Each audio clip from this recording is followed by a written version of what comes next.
नमस्कार दोस्तों, मैं कुसुम आपका स्वागत करती हूँ मेरे इस चैनल पर। हम हड़प्पा सभ्यता पढ़ रहे हैं। हड़प्पा सभ्यता की हमने 3 क्लासेज कर ली हैं। उसमें हमने हड़प्पा सभ्यता का नामकरण देख लिया। इसके बाद में हमने उसका काल निर्धारण देखा। फिर हमने हड़प्पा सभ्यता का विस्तार देखा। जो हड़प्पा सभ्यता का विस्तार है उसमें हमने अफ़गानिस्तान के क्षेत्र मुंडीगाक सुरतगोई पढ़े। फिर हमने बलूचिस्तान पाकिस्तान, सिंध पाकिस्तान और पंजाब पाकिस्तान के कुछ स्थल देख लिए थे। आज हम भारत के में जो इसके सिंधु घाटी सभ्यता के स्थल हैं वो पढ़ने वाले हैं। भारत में जो सिंधु घाटी सभ्यता है उसके स्थलों में सबसे पहले पंजाब के देखेंगे। पंजाब में रोपड़ आ जाएगा, बाड़ा, संघोल और चक 86 हैं। पंजाब के स्थल में रोपड़, बाड़ा, संघोल और चक 86। रोपड़ कहाँ पे है? रोपड़ रूपनगर पंजाब में है। इसके बाद हरियाणा में आ जाएगा राखीगढ़ी, बनावली और मीताथल। हरियाणा का राखीगढ़ी, बनावली और मीताथल। इसके बाद में आ जाएगा जम्मू कश्मीर। जम्मू कश्मीर का मांडा आ जाएगा। फिर उत्तर प्रदेश का आलमगीरपुर, बड़गांव और हुलास आ जाएगा। राजस्थान में अपना कालीबंगा है। गुजरात में 2 जगह पे काठियावाड़ और कच्छ का रण। काठियावाड़ का लोथल, रंगपुर, रोजदी, प्रभास पतन और भगतराव है। और कच्छ के रण में आ जाएगा धोलावीरा, देसलपुर और सुरकोटड़ा है। ये सब आ जाएंगे। ये सभी नगर 3 भागों में विभाजित थे। जो हड़प्पा सभ्यता है उसके जो सभी नगर हैं वो 3 भागों में विभाजित थे। इसमें 3 भागों में विभाजित थे। प्राक हड़प्पा में, विकसित हड़प्पा में और पूर्ववर्ती हड़प्पा में। किस किस में थे?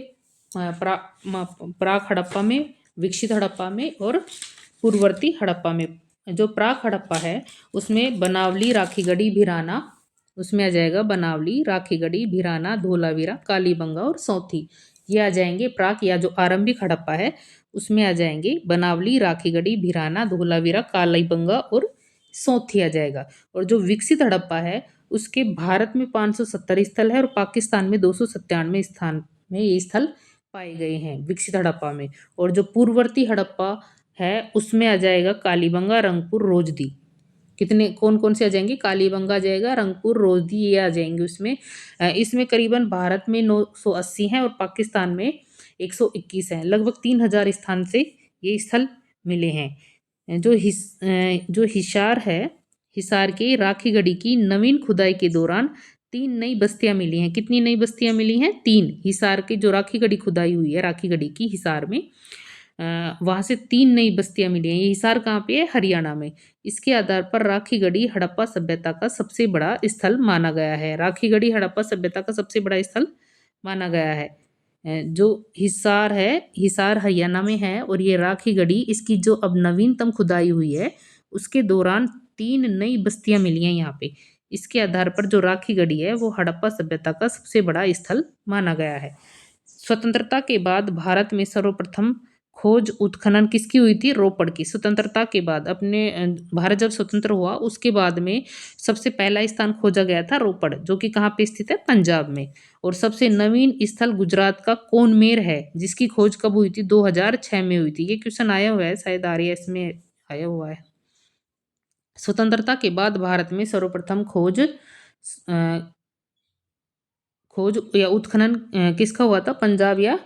पंजाब में हुआ था, रोपड़ का। और नवीनतम स्थल क्या है? गुजरात का कोनमेर है। कोनमेर को क्या है? नवीनतम स्थल है। संपूर्ण सभ्यता का सबसे बड़ा स्थल राखीगढ़ी और दूसरा मोहनजोदड़ो है। जो संपूर्ण सभ्यता है इसका सबसे बड़ा स्थल क्या हो गया? राखीगढ़ी। इसका सबसे बड़ा स्थल कौन सा हो गया? राखीगढ़ी हो गया। दूसरा स्थल जोदड़ो हो गया। तीसरा हड़प्पा, चौथा गनेरीवाल और फिर धोलावीरा 5वां स्थल हो गया। तो संपूर्ण सभ्यता के स्थल में सबसे बड़ा आएगा राखीगढ़ी। सबसे बड़ा स्थल आ जाएगा राखीगढ़ी पहले नंबर पे, दूसरे पे मोहनजोदड़ो, तीसरे पे हड़प्पा और चौथे पे गनेरीवाल और 5वें पे धोलावीरा आ जाएगा। अब हम देखते हैं हड़प्पा नगर। हड़प्पा पाकिस्तान के पंजाब प्रांत के पुराने मोंटगोमरी और वर्तमान में जो साहिवाल जिला है, साहिवाल जिले में रावी नदी के बाएं तट पर स्थित हड़प्पा के टीले की सर्वप्रथम जानकारी 1826 में चार्ल्स मेसन ने की थी। किसने करी थी? चार्ल्स मेसन ने। ये वापस देखो एक बार, पाकिस्तान का कौन सा जिला? पंजाब प्रांत के मोंटगोमरी जिला और वर्तमान में जो है वो साहिवाल जिला, पहले का तो मोंटगोमरी जिला था लेकिन अब वर्तमान में कौन सा आ गया, साहिवाल जिला। और इसकी रावी नदी का बायां तट, कौन सा तट, बायां तट। इसमें स्थित हड़प्पा के टीले की सर्वप्रथम जानकारी चार्ल्स मेसन ने दी थी 1826 में। कब दी थी, 1826 में। किसने दी थी, चार्ल्स मेसन ने दी थी। 1921 में दयाराम साहनी द्वारा इसका क्या किया गया, सर्वेक्षण किया गया और फिर उसके बाद में क्या करा, उत्खनन, उत्खनन प्रारंभ हुआ इसके बाद में। 1921 में दयाराम साहनी द्वारा सर्वेक्षण और उत्खनन प्रारंभ किया गया। 1926 में माधव स्वरूप वत्स और 1946 में मार्टिमन व्हीलर द्वारा हड़प्पा का व्यापक स्तर पर उत्खनन किया गया। इसका व्यापक स्तर पर उत्खनन किसके द्वारा किया गया, मार्टिमन व्हीलर और माधव स्वरूप वत्स के द्वारा। सबसे पहले इसका उत्खनन करा था दयाराम साहनी ने, वो करा था 1921 में। फिर 1926 में माधव स्वरूप वत्स ने और फिर 1946 में मार्टिमन व्हीलर के द्वारा इसका व्यापक स्तर पर उत्खनन किया गया था। हड़प्पा के आवास क्षेत्र के दक्षिण में क्या मिला है, एक कब्रिस्तान मिला है। दक्षिण में क्या मिला है, कब्रिस्तान, जिसे कब्रिस्तान R37 कब्रिस्तान H नाम भी दिया गया है। जिसे क्या नाम दिया गया है, कब्रिस्तान R37 और कब्रिस्तान H नाम दिया गया है। जिसका उत्खनन J.M. कैनोयर ने किया था। जिसका उत्खनन किसने किया था, J.M. कैनोयर ने किया था। सवकाष्ठ पट्टिका मिली है जो देवदार की लकड़ी की बनी थी। यहाँ से कंकालों के गठिया और जोड़ों के दर्द की बीमारी अधिक पाई गई है। जो यहाँ पे कंकाल मिले हैं उनमें गठिया रोग मिला है और जोड़ों के दर्द की बीमारी अधिक पाई गई है। तो हड़प्पा के आवास क्षेत्र के दक्षिण में क्या मिला है, एक कब्रिस्तान मिला है जिसे कब्रिस्तान R37 या कब्रिस्तान H नाम दिया गया है। इसका उत्खनन करा था J.M. कैनोयर ने। और यहाँ पे जो काष्ठ पेटिका मिली है जो देवदार की लकड़ी की बनी है। किसकी लकड़ी की बनी है, देवदार की लकड़ी की। और यहाँ के जो कंकाल मिले हैं उसमें गठिया और जोड़ों के दर्द की बीमारी अधिक पाई गई है। अब देखेंगे हड़प्पा के जो तोरण द्वार का नगर या अर्ध औद्योगिक नगर कहा जाता है। हड़प्पा को क्या कहते हैं, तोरण द्वार का नगर या अर्ध औद्योगिक नगर कहा जाता है। किसको कहा जाता है, अर्ध औद्योगिक नगर या तोरण द्वार का नगर, हड़प्पा को। हड़प्पा के दो टीलों में पूर्वी टीलों को नगर टीला और पश्चिमी टीलों को दुर्ग टीला कहा गया है। ये हड़प्पा के में दो टीले मिले हैं जिसमें पूर्वी टीला मिला है, एक पश्चिम टीला मिला है। जो पूर्वी टीला है उसको नगर टीला और जो पश्चिमी टीला मिला है उसको दुर्ग टीला कहा जाता है। ये सभी हड़प्पा सभ्यता के सभी नगर, कौन कौन से, हड़प्पा सभ्यता में जितने भी नगर थे कुछ अपवाद स्वरूप हैं, उनको छोड़ के सभी नगर अधिकतर दो भागों में विभाजित थे। कितने भागों में विभाजित थे, दो भागों में। हड़प्पा सभ्यता के जो जितने भी नगर थे उसमें सभी नगर दो भागों में विभाजित थे। एक दो क्षेत्रों को छोड़ दे तो हम इसमें जो ये क्षेत्र छोड़े थे वो हैं, उसमें सभी नगर दो भागों में विभाजित थे। हड़प्पा सभ्यता के सभी नगरों को दो भागों में विभक्त किया गया। एक केवल राखीगढ़ी और धोलावीरा तीन भागों में विभक्त थे। केवल राखीगढ़ी और धोलावीरा तीन भागों में थे, बाकी सभी स्थल कितने भागों में विभाजित थे, दो भागों में विभक्त थे। तो जो ये नगर नियोजन था इन सभी की विशेषताएं हैं, सभी नगरों की। हड़प्पा सभ्यता के जितने भी नगर थे उन नगरों की सभी की विशेषता है, ये हड़प्पा की नहीं, इसमें जितने भी नगर मिले हैं उन सभी की विशेषता थी कि ये जो नगर थे ये दो भागों में विभक्त थे, एक पश्चिम भाग और एक पूर्वी भाग। तो जो पश्चिम भाग था वो पश्चिम भाग ऊंचा क्षेत्र था जो कि चबूतरे पे बसाया जाता था। किस पे बसाया जाता था, ये पश्चिम भाग चबूतरे पे। ये ऊंचा ऊंचा क्षेत्र था, ये ऊंचा क्षेत्र था और ये नीचा क्षेत्र था। तो जो ये पश्चिम भाग था यह छोटा क्षेत्र था जहाँ अभिजन, अमीर, विशिष्ट वर्ग रहता था। कौन कौन से रहते थे यहाँ पे, अमीर रहता था, विशिष्ट वर्ग या अभिजन लोग रहते थे यहाँ पे। इसे गढ़ी, दुर्ग या किले भी कहा जाता। मान लो यहाँ पे राजा ही रहता था, यहाँ पे रहता था राजा और यहाँ पे आम जनता रहती थी पूर्वी भाग में। तो ये जो नगर नियोजन है ये सभी का ही समान है। केवल हड़प्पा के केवल दो नगरों को छोड़ के, धोलावीरा और राखीगढ़ी को छोड़ दे तो सभी नगर दो भागों में विभाजित थे। ये पश्चिम भाग ऊंचाई पे बसा था और पूर्वी भाग नीचा स्थल था। तो जो पश्चिमी भाग था ऊंचा क्षेत्र था, चबूतरे पे बसाया जाता था। यह क्षेत्र छोटा था। अभी यहाँ पे अभिजात, अमीर और विशिष्ट वर्ग रहता था और गढ़ी दुर्ग या किले भी इसे कहते थे। इसको साइटेडल भी कहते हैं, सीटाडल या साइटेडल कहते हैं इसको, सीटाडल या साइटेडल कहते हैं पश्चिमी भाग को। ये पूर्वी भाग तुलनात्मक रूप से बड़ा क्षेत्र, इसे नगर क्षेत्र भी कहते हैं। जो पूर्वी भाग था इसको, ये तुलनात्मक रूप से बड़ा था क्योंकि यहाँ पे सामान्य जनता रहती थी, इस ये सामान्य जनता यहाँ पे रहती थी, इसे निमन क्षेत्र भी कहते थे। तो ये समझ में आ गया होगा। ये जो नगर है हड़प्पा सभ्यता का, ये नगर 2 भागों में विभक्त था। कितने भागों में? 2 भागों में। सभी हड़प्पा के जितने भी नगर थे, ये हड़प्पा पूरी सभ्यता, सिंधु घाटी सभ्यता के सभी नगर 2 भागों में विभाजित थे। केवल अपवाद स्वरूप धोलावीरा और राखीगढ़ी को छोड़ दें तो। राखीगढ़ी और धोलावीरा 3 भागों में विभक्त था। राखीगढ़ी और धोलावीरा कितने भागों में विभक्त था? हड़प्पा सभ्यता के सभी नगर 2 भागों में थे, केवल राखीगढ़ी और धोलावीरा 3 भागों में विभक्त था। इसको ध्यान रखना। हड़प्पा सभ्यता में, जो हड़प्पा है, हड़प्पा में दुर्ग टीले को व्हीलर ने माउंट एबी की संज्ञा दी। जो दुर्ग टीला था उसको व्हीलर ने माउंट एबी की संज्ञा दी। पीगट महोदय ने कहा कि हड़प्पा और मोहनजोदड़ो को सिंधु सभ्यता की जुड़वा राजधानी कहा था। पीगट महोदय ने जुड़वा राजधानी किसको कहा था? हड़प्पा और मोहनजोदड़ो को सिंधु घाटी सभ्यता की जुड़वा राजधानी कहा, हड़प्पा और मोहनजोदड़ो को। हड़प्पा और मोहनजोदड़ो के बीच की दूरी कितनी थी? इन दोनों के बीच की दूरी 640 किलोमीटर थी। ये हड़प्पा और मोहनजोदड़ो के बीच की दूरी कितनी थी? 640 किलोमीटर। गढ़ भाग के उत्तर में एक अन्य टीला मिला है। ये जो गढ़ भाग था, जो कि पश्चिमी टीला था, ये गढ़ भाग, ये वाला, ये गढ़ भाग, ये पश्चिमी टीला, इसके गढ़ भाग के उत्तर में एक अन्य टीला मिला था जिसे माउंट एफ कहा जाता है। गढ़ भाग के उत्तर में एक अन्य टीला मिला जिसे माउंट एफ कहा जाता है। हड़प्पा से मिले सबसे बड़ा विशाल अवशेष 6 की 2 पंक्तियों में निर्मित कुल 12 कक्षों वाला एक अन्नागार है। यह अन्नागार हड़प्पा सभ्यता के समस्त केंद्रों से मिले अवशेषों में लोथल के गोदीबाड़ा के बाद सबसे विशाल है। प्रत्येक अन्नागार 50 × 20 फीट का है। यानी कि जो लोथल का गोदीबाड़ा मिला था उसके बाद में सबसे बड़ा स्थल मिला है हड़प्पा का अन्नागार।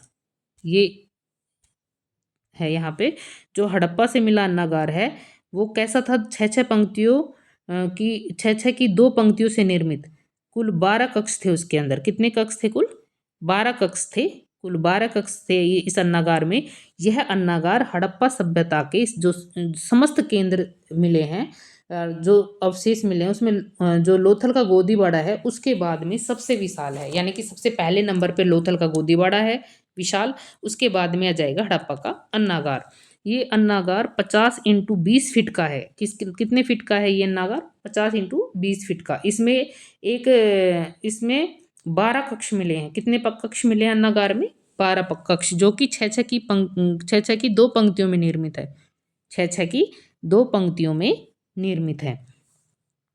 हड़प्पा के सभी घरों में शौचालय के अवशेष मिले हैं। हड़प्पा के जितने भी हमें घर मिले हैं उनमें सभी में शौचालय के अवशेष मिले हैं। अन्नागार नगर के पश्चिम द्वार के पास है। जो हड़प्पा का अन्नागार है वो नगर का जो पश्चिम द्वार है उसके पास है। इसे व्हीलर महोदय ने शस्त्रागार परिसर कहा है। शस्त्रागार परिसर किसने कहा है? व्हीलर महोदय ने। किसे कहा है? जो ये अन्नागार मिला है ये नगर के पश्चिम द्वार के पास है, इसे व्हीलर महोदय ने शस्त्रागार परिसर कहा है। ऋग्वेद के हरि यूपिया का समीकरण हड़प्पा से किया जाता है। जो ऋग्वेद का जो हरि यूपिया है उसका समीकरण किससे किया जाता है? हड़प्पा से। इसमें हमने जो हड़प्पा सभ्यता है, सिंधु घाटी सभ्यता, उसकी एक विशेषता ये हो गई थी नगर नियोजन। उसकी एक विशेषता क्या हो गई थी? नगर नियोजन। और अब इसकी दूसरी विशेषता आ जाएगी सड़क निर्माण। इसकी दूसरी विशेषता आ जाएगी हड़प्पा सभ्यता की सड़क निर्माण। हड़प्पा सभ्यता के नगरों में सड़कें कैसी थी? जाली, यानी कि ग्रिड सिस्टम के रूप में बनाई जाती थी। जाली प्रणाली यानी कि ग्रिड सिस्टम के रूप में बनाई जाती थी सड़कें, जो कि एक दूसरे को समकोण पर काटती थी। ये 90 डिग्री पर काट दी थी। ये ऐसे बनी हुई होती थी, एक दूसरे को समकोण 90 डिग्री पर काटती थी। सड़कों की ऐसी बसावट से बड़े चौराहे बने। मार्शल ने इन चौराहों की तुलना लंदन के ऑक्सफोर्ड सर्कल से करी है। मार्शल ने इसकी तुलना किससे करी है? लंदन के ऑक्सफोर्ड सर्कल से इसकी तुलना करी है। सड़कें कच्ची ईंटों से बनी थी। नगरों के अंदर छोटी सड़कें थी। जो नगर थी उसके अंदर तो थी छोटी सड़कें, और जो मुख्य सड़क में मिलती थी। ये छोटी सड़कें जो बाहर मुख्य सड़क थी उसमें जाकर मिल जाती थी। घरों के जो दरवाजे थे वो सड़कों की तरफ न खुलकर विपरीत दिशा में खुलते थे। जैसे ये घर होते थे, इनके जो दरवाजे थे ये इस सड़क की तरफ नहीं खुलते थे बल्कि पीछे की तरफ खुलते थे। ये यहाँ से फिर ऐसे यहाँ आते थे। तो ये घरों के दरवाजे सड़कों की तरफ न खुलकर पीछे की तरफ खुलते थे। इसमें भी अपवाद है। जो लोथल है उसके दरवाजे किधर मिले हैं? मुख्य सड़क की ओर खुलते हुए मिले हैं। जो लोथल है उसके दरवाजे जो मुख्य सड़क थी उसकी ओर खुलते थे। तो इसमें भी ये लोथल इसका अपवाद है। हड़प्पा से मिले अन्य महत्वपूर्ण अवशेष। जो हड़प्पा से अन्य महत्वपूर्ण अवशेष मिले हैं उनमें कर्मचारियों के आवास और मजदूरों के बैरक, श्रमिक आवास मिले हैं। पीतल की इक्का गाड़ी मिली है। एक मुद्रा पर पैर से सांप को दबाए गरुड़ का चित्रण मिला है। 2 पाषाण मूर्ति मिली हैं। लाल पत्थर की मानव मूर्ति और काले पत्थर की नर्तक की मूर्ति यहाँ से मिली है। यहाँ से नर कंबंध प्रस्तर यानी कि पुरुष के धड़ की पाषाण मूर्ति भी मिली है। क्या क्या मिला है यहाँ से? कर्मचारियों के आवास और मजदूरों के बैरक यानी कि श्रमिक आवास मिले हैं। पीतल की इक्का गाड़ी मिली है। एक मुद्रा पर पैर में सांप दबाए गरुड़ का चित्रण मिला है। 2 पाषाण मूर्ति, लाल पत्थर की मानव मूर्ति और काले पत्थर की नर्तक की मूर्ति मिली है। नर कंबंध प्रस्तर यानी कि पुरुष के धड़ की पाषाण मूर्ति मिली है। ईंटों के वर्ताकार चबूतरे मिले हैं। यहाँ से क्या मिले हैं? ईंटों के वर्ताकार चबूतरे। स्त्री के गर्भ से निकलते हुए पौधे वाली मरण मूर्ति। मार्शल ने इसे पृथ्वी माता कहा है। स्त्री के गर्भ से निकलते हुए पौधे वाली मरण मूर्ति भी हड़प्पा से मिली है। मार्शल ने इसे पृथ्वी माता कहा है। गेहूं और जौ के दाने मिले हैं। एक बर्तन पर बना मछुआरों का चित्रण मिला है।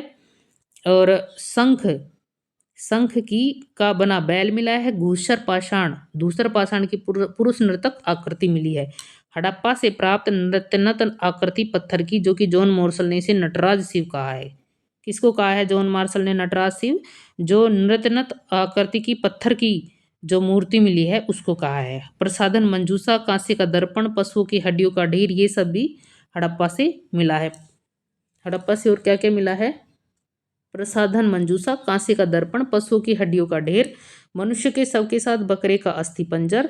हड़प्पा से HR समाधि, 6 लड़ियों के सोने का हार, मोहर पर गरुड़ का अंकन, तांबे का पैमाना, गधे व कछुए की हड्डियां, 16 ताम्र बटिया, 5 तांबे के कटार, अन्न कूटने के चबूतरे और हिरण पर आक्रमण करते हुए पीतल की मूर्ति यहाँ से मिली है। ये सब हड़प्पा से मिले हैं।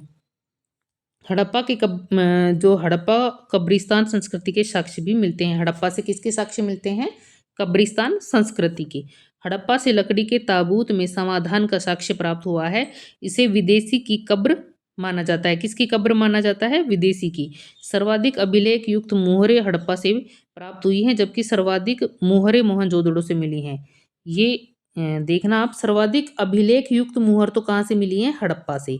जिसपे अभिलेख हैं वो तो कहाँ से मिली हैं? हड़प्पा से।